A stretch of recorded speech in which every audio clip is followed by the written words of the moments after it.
For some reason, I wanted to do a video about procrastination. I know a lot of people deal with procrastination, and I think one of the reasons why our generation, well, why a lot of people deal with procrastination is because they just overthink it, and they get overwhelmed with all of the ideas and all of the things that it'll take for it to actually happen. And so for me, I wrote a book, 2 of them, and was I afraid of publishing it and seeing what the world would think? Of course. One thing I realized about life is the only people that's going to say anything about what it is that you're doing is the people that's not doing what it is that you're trying to do. And I think once the people that's procrastinating on that one thing understand that's when they can reach that next level. I remember watching a video and they was like, do you know what the heaviest thing, let's just say somebody want to hit the gym. They said, do you know what the heaviest thing in the gym is? And they was like, what's that? And it was like the door of the actual gym. If a person could just pull that first and just get their foot in the gym, they'd be 10 steps ahead already. I remember another quote I heard where a person was like, give me 1 second, give me 1 second. I heard another, give me 1 second. I heard another quote.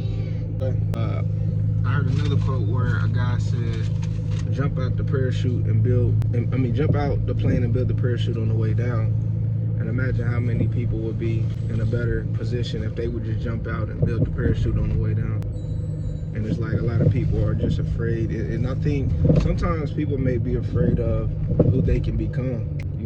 I seen a video of a celebrity kind of talking about that. It was interesting to me. He was afraid of becoming or leaving the people that he was raised around, and leaving his friends and elevating to another level. I don't know, I just never had a lot of friends, so maybe I didn't understand that, but maybe that could help somebody else as far as what they're afraid of. And then also I want to speak on one last thing that I think could help somebody really defeat procrastination. I think if you really write down your goals and really write how you're going to make it happen, you can be able to execute it.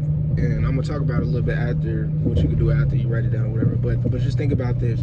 If someone was building your house and they couldn't show you a blueprint, or if they didn't have a blueprint on building your house, would you trust them to build your house? And so would you trust yourself to build your future if you didn't have a blueprint for your future? And so the thing after you write it is just taking that first step. It don't matter what it looks like, just making that first investment. And I think that's what helps people defeat procrastination, by taking that first step, because what that does is build your confidence in what it is that you're doing. And you're no longer just talking about it or just having a plan, you actually put it into action. Imagine the first step somebody would have to make to build somebody's house outside of just talking about it or showing a blueprint. I'm pretty sure, I think they got to lay down the foundation of the house first before anything, so just think about that for the people that's, dealing with procrastination. Maybe I hit a pinpoint that could help you out.